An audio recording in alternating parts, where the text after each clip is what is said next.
हे hello everyone. आज हम लोग देखते हैं यूनिवर्सिटी ग्रांट कमीशन का सेकंड पार्ट। पहला पार्ट हमने कवर कर लिया है, वो वाला लेक्चर देख लीजिएगा, फिर ये वाला आप लोग कवर कर लीजिएगा।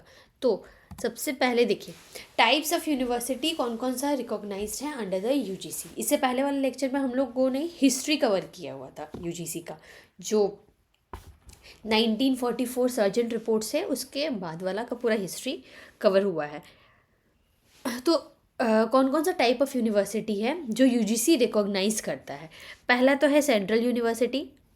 ठीक है, सेंट्रल यूनिवर्सिटी ये क्या क्या है? University establish bye an act of parliament जो रिसीव करता है fund directly from the central government. फिर आता है हमारा स्टेट यूनिवर्सिटी जो कि सेटअप है by the state legislature, often affiliate along with the affiliated colleges. Affiliated colleges ऐसा कॉलेजेस है जो कि पढ़ाएगा, ठीक है, आपको स्टडी प्रोवाइड करेगा, सब कुछ करेगा, बट उनके पास अथॉरिटी नहीं है कि वो डिग्री प्रोवाइड करे। तो डिग्री कहाँ से मिलेगा? हम लोग को स्टेट से ही मिलेगा, स्टेट यूनिवर्सिटी से ही मिलेगा। ठीक है, फिर आता है हमारा deemed university. Institutions granted the status of deem to be university. तो deem to be university university है which is set up by the central government under the act. एक एक्ट के तहत ये वाला बना हुआ है। और प्राइवेट यूनिवर्सिटी है, it is approved by UGC and allowed to award the degrees. इनके पास डिग्री अवॉर्ड करने का राइट रहता है, ठीक है, और इनका फोकस रहता है specially on certain professional fields या फिर प्रोफेशनल कोर्सेज।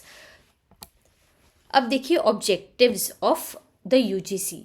तो क्या क्या ऑब्जेक्टिव्स है? कोऑर्डिनेशन करेंगे जितना भी एजुकेशन प्रोसेस है, हायर एजुकेशन का प्रोसेस जो भी होता है, ताकि हार्मनी रहे, जितना भी एजुकेशनल पॉलिसीज है उसमें हार्मनी रहे इंस्टीट्यूशन एंड स्टेट्स के बीच में। देन होता है एक standard, minimum academic standard maintain करना फॉर टीचिंग, एग्जामिनेशन, रिसर्च किस हिसाब से होना चाहिए, वो सब चीज़ों के लिए एक स्टैंडर्ड सेट होता है। ठीक है, फिर फंडिंग, तो ये हम लोग को पता ही है, रिसर्च के लिए, इनोवेशन के लिए, डेवलपमेंट के लिए, सब चीज़ों के लिए UGC time to time funds provide करता है to the state and the central universities, right.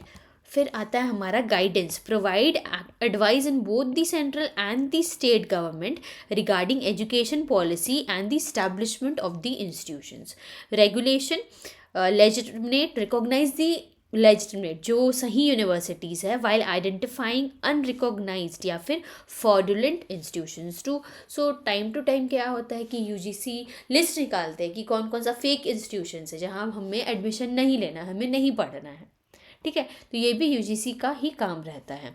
फिर आता है असेसमेंट करना, तो क्वालिटी हो, एजुकेशन प्रोसेस में क्वालिटी हो, ये मॉनिटर करेंगे through the organisation such as the NAAC, that is National Assessment and Accreditation Council, right.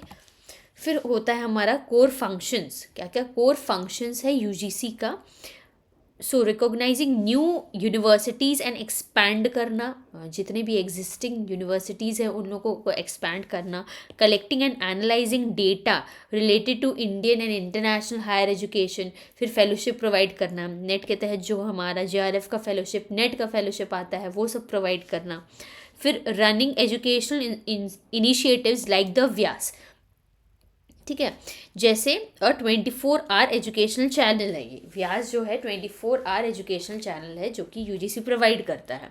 फिर है research, transdisciplinary research under schemes like STRIDE. STRIDE में सोशल साइंसेस हो गया, ह्यूमैनिटीज से रिलेटेड रिसर्च होता है, ठीक है। तो ये प्रमोट करता है, स्ट्राइड क्या है कि प्रमोट करता है इन सब रिसर्च को, इंटरडिसिप्लिनरी रिसर्च को। Organizing induction programs such as दीक्षा आरंभ टू हेल्प द स्टूडेंट्स, जो कि ताकि वो लोग एडजस्ट कर सके नया यूनिवर्सिटी लाइफ में, ठीक है। तो ये मेन फंक्शंस हो गया हमारा यूजीसी का।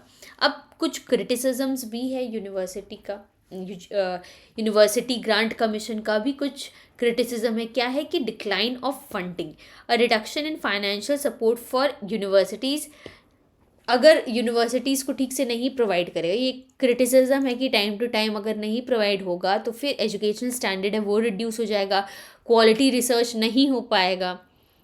तो बीच में अगर यूजीसी फंडिंग प्रोवाइड कर रहा है, या फिर ये भी क्रिटिसिज्म है कि लेट से फंडिंग प्रोवाइड करता है, जो जेआरएफ का अमाउंट है वो भी हमारा लेट से आता है। हो सकता है ये पेपर वर्क की वजह से हो या फिर रूल्स रेगुलेशंस की वजह से हो, बट थोड़ा टाइम लग जाता है ये सब प्रोसेस में। Next is bureaucracy and politicisation. decision making often leans towards non-academic factors leading to inconsistent policies इस हिसाब से बना रहता है जो कि पॉलिटिक्स को फेवर कर सके, ना कि एकेडमिक को देखते हुए। तो ब्यूरोक्रेसी और पॉलिटिक्स वगैरह आ जाता है इस फील्ड में। फिर शॉर्टेज ऑफ इंटरनेशनलाइजेशन।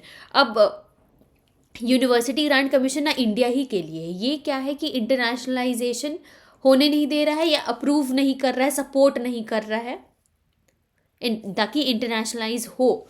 इससे क्या होगा कि अगर इंटरनेशनलाइजेशन हो गया तो स्टूडेंट्स को बहुत ज़्यादा एक्सपोजर मिलेगा, जो डुअल डिग्रीज़ का बेनिफिट है वो मिलेगा, फैकल्टी अच्छे अच्छे फैकल्टी से कोलैबोरेशन वगैरह होगा। तो अगर यूजीसी ध्यान देगा इस सब चीज़ों में तो ज़्यादा अच्छा होगा for the research and development and for educational purposes. फिर आता है dubious decision. Some policies such as increasing teaching hours बढ़ाना या फिर एलिमिनेटिंग स्कॉलरशिप, ये सब भी बहुत क्रिटिसिज्म फेस हुआ है इसके तहत।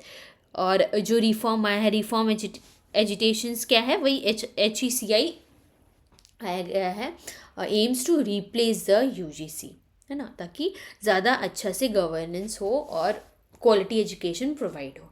तो यही था हमारा आज का lecture. I hope you like the lecture. अगर आपको कोई भी डाउट हो, कोई भी क्वेश्चंस पूछना हो, कमेंट बॉक्स में कमेंट कर दीजिएगा।